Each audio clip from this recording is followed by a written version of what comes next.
So now we're here at the end. Where should I start? I'm going to take Rashad, the poet's words, to heart. He said, begin by holding a mirror up to your own face. I'm going to ask myself where I stand on race. You've only got to look at me to know I live at the top of the privilege tree. You can tell when you hear my voice, I've lived a life full of choice. So much in my life I view as a right, things for which I've never had to fight. This is my background for what it's worth. I'm white, male, Anglo-Saxon, British by birth. I've not lived on this earth without strife, but a simple traffic stop won't end my life. No cop's going to shoot me if I run away. They'll figure they can catch me some other day. I can wear a hoodie, pull it over my face. No one will think I don't belong in this place.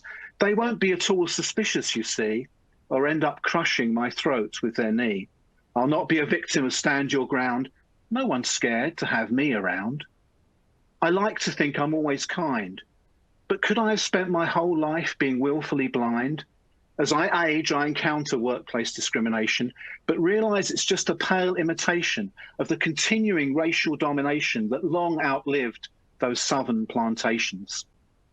So how then do I summarize the things I've heard? A task right now I find frankly absurd. So I'll just leave you with a few things that struck me during this 3-day conversation on diversity.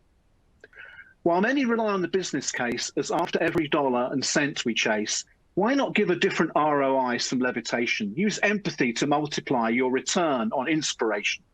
So ask yourself, what's the heartbeat of your place of work? Are you welcoming to everyone of every foible and quirk?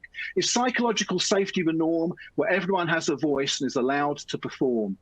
No one should have to change who they are. No more closed doors. May they all be ajar. The workplace has to be a safe space where we treat everyone with empathy and grace, where we bring our whole selves without fear of losing face. If you're not actively including, chances are you're unconsciously excluding. Make psychological safety your cultural aim. Be accepting of failure. Banish blame and shame. And I hate to disturb your peace of mind. Don't ever claim to be colorblind. Through rose-tinted glasses, you think everything is fine, but those microaggressions add up over time. To every would-be ally, educate yourself.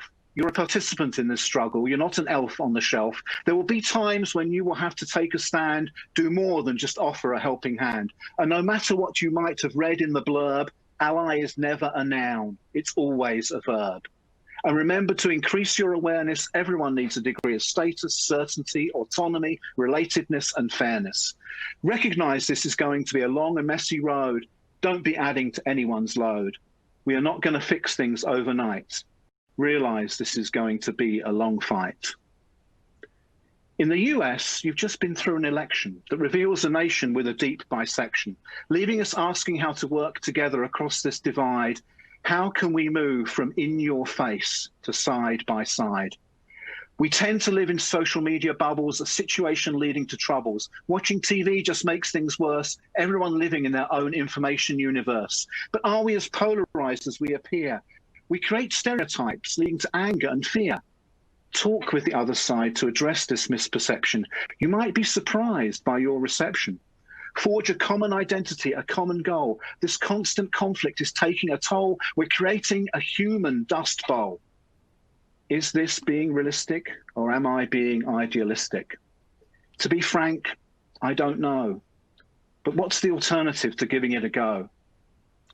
So there are a few things I want to say, but first I want to return to my privilege, if I may. My white skin acts as a lucky charm, but my racism causes others harm. But the one thing I've come to see is one person it harms is no other than me. So there's a part of us, in each of us, that we don't talk about much, a part only you can damage, no one else can touch. Just humor me, let's call it the soul.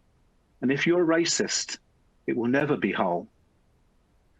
To not include everyone, to me, seems perverse. The religious, those with disability, the neurodiverse, women, Asians, the old, the young, and those in between. To all of those of you who feel you're not being seen for who you are when you appear on the screen.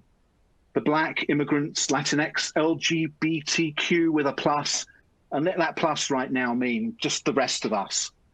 Let justice and equity be your North Star, and don't ever stop traveling though you've already gone far. While genuine belonging may be your ultimate aim, realizing that never means treating everyone the same.